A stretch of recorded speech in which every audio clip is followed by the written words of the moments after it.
Bonjour chers auditeurs de l'ODJ Média, notre chroniqueur de l'ODJ, Noureddine Batige, partage son avis et sa réflexion, dans un article qu'il a intitulé « Les envois de fonds des migrants auraient atteint 669 milliards de dollars », qu'on écoutera ensemble dans ce podcast. Notre journaliste entame sa présentation du sujet en disant « À en juger par les estimations de la dernière note d'information sur les migrations et le développement publiée, tout récemment, par la Banque mondiale, les remises migratoires vers les pays à revenus faibles et intermédiaires auraient augmenté de 3,8% en 2023, marquant le pas par rapport aux fortes hausses enregistrées ces 2 dernières années. » Notre chroniqueur approfondit sa réflexion de la manière suivante. En chiffres, ces envois de fonds auraient atteint 669 milliards de dollars en 2023.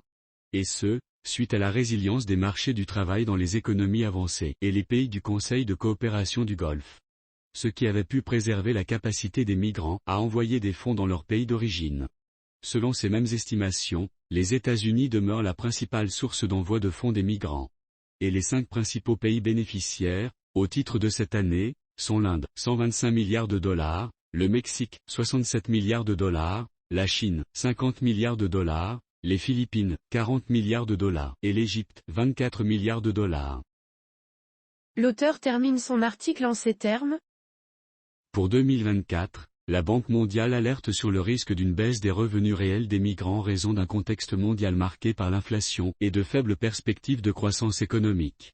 Rédigé par Noureddine Batige.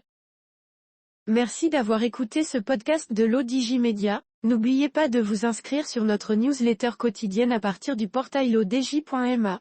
Alors, on se dit au prochain podcast de nos chroniqueurs de l'ODJ, et à très bientôt.